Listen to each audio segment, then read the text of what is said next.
When we're creating an application, we often have the need to repeat the execution of a block of code, a set of statements. And to do that in PHP, we have three looping constructs. These looping constructs have some control condition that counts and terminates the loop based on the number of iterations or some other consideration.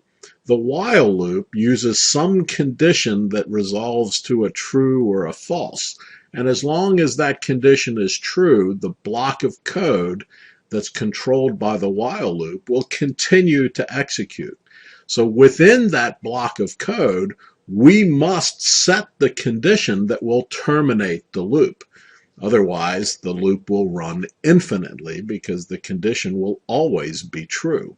Now we do that sometimes on purpose, that we have this infinite loop for event handlers and other special conditions. But generally, if you're trying to iterate over a block of code, you're going to want to do that for some set amount of time or for some set count. So the while loop, again, requires that we control that looping condition from within the while block. The for looping construct has the definition of the loop control in the call.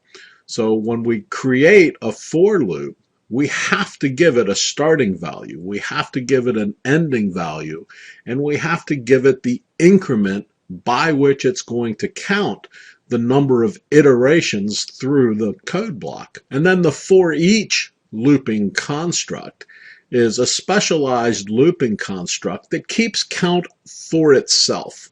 So we give it a collection, an array, or another collection of items that it will keep track of how many items it has to loop over and perform whatever's in the block of code.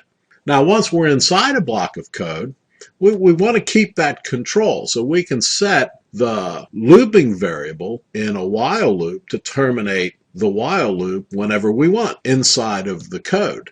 But under some conditions, we want to leave the loop altogether. And we do that using the break statement. So if we have the break statement under some conditional control construct, like in the example here with an if statement, when that value in the if statement resolves to true, the break statement will execute. The break statement says, just terminate this loop and get me out of here. And when it says get me out of here, it takes us to the next line of code following the close of the loop block. But it terminates the loop. The continue keyword, on the other hand, terminates the current iteration, keeps you in the looping construct, but just terminates the current iteration. So let's see how this works in code. Right, so in these little code snippets, I wanted to demonstrate the three loop constructs. I want to show you the first while loop. And notice that in the while loop construct, we need to define the loop control variable.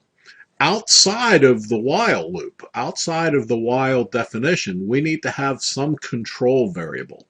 In this case, I've called it counter, and I've initialized the value to 0. So now inside of the test for the while loop, the condition that's going to control the loop, I just ask the question, is counter less than 10? And as long as that condition is true, the while loop will execute, and in this case, will simply echo a statement that includes the value of the counter as we're going through the loop. Then notice that it's critically important to remember that somewhere in the loop, you must set the termination condition. So in this case, I'm incrementing counter by 1. Counter plus plus is the shorthand for saying counter plus equals 1. We could have written this any of these three ways. Counter plus equals 1, that would have worked. Or we could have said counter equals counter plus 1. Either of those. would work. They do exactly the same thing. I choose the shorthand, whatever you're comfortable with until you get comfortable with these combination operators. Just use what makes you comfortable. So the key here with the while loop is that we have to set the control. We have to define the control variable. We have to set the control condition, and then we have to increment or change the control condition so that at some point the while loop will terminate.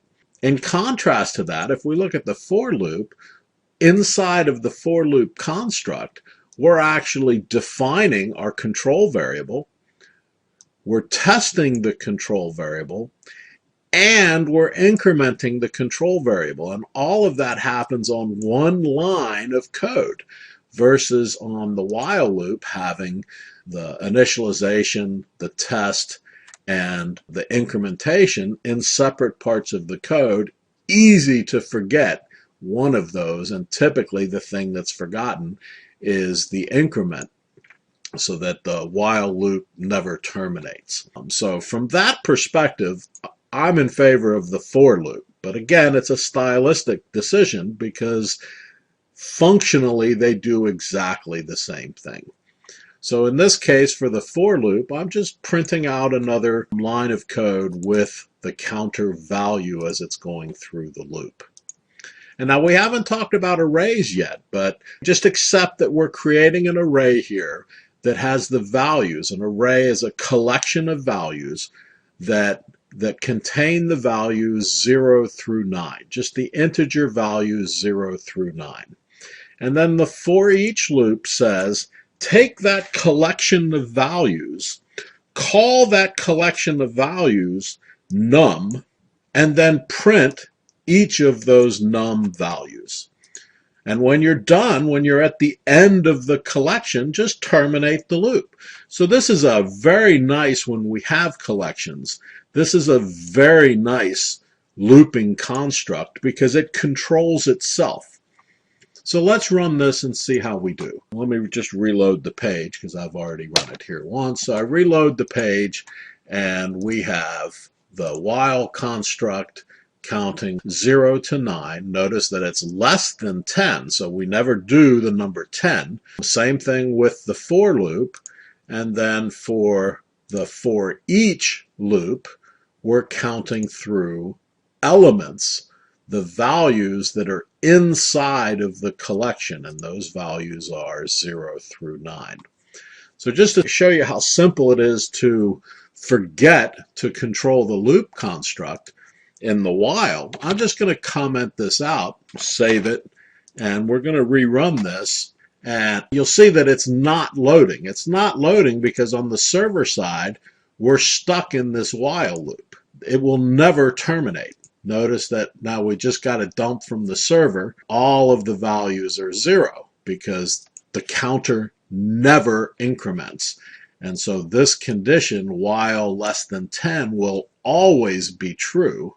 And so we have no way of terminating the while loop, and it will run forever. And in this case, lock the browser and the server. Okay, so after having to restart my browser because of the while loop running infinitely, I've done that, and I'd like to talk about the loop termination, the actual loop control keywords, continue and break. So what I've done is I've set up a for loop that will count to 100. Inside of that for loop, I'm saying when the value of the counter is equal to 42, break. What break is going to do is kick us out of the loop, completely out of the loop construct. Not just the iteration when the value is 42, but out of the loop construct completely. And in contrast to that, with the for loop here, so identical for loop counting from 0 to 100, I'm saying when the value is 42, I'd like you to continue. Well, what that tells the loop to do is when the counter value equals 42, stop and just go to the next value. It doesn't kick us out of the loop, it just kicks us out of the current iteration. So let's run this, and this is the for loop with the break statement, and you'll notice that the break statement executed at the counter value equals 42. So the last value that got printed here by the echo statement was 41, because when we saw the counter value 42, we terminated this loop and left it. In contrast to that, with the continue statement in this loop, what we're missing is the number 42. Just the number 42, because what we said here was when the counter value is 42, just skip this iteration. Go to the next iteration. So go to 43. And sure enough, that's what it did. Went to 43. So that's just how easy it is. We can control the iteration of a loop with the counter values. We can control when to terminate the loop abruptly if we want to with a break statement, or to control the iterations of the loop based on some value with the continue statement.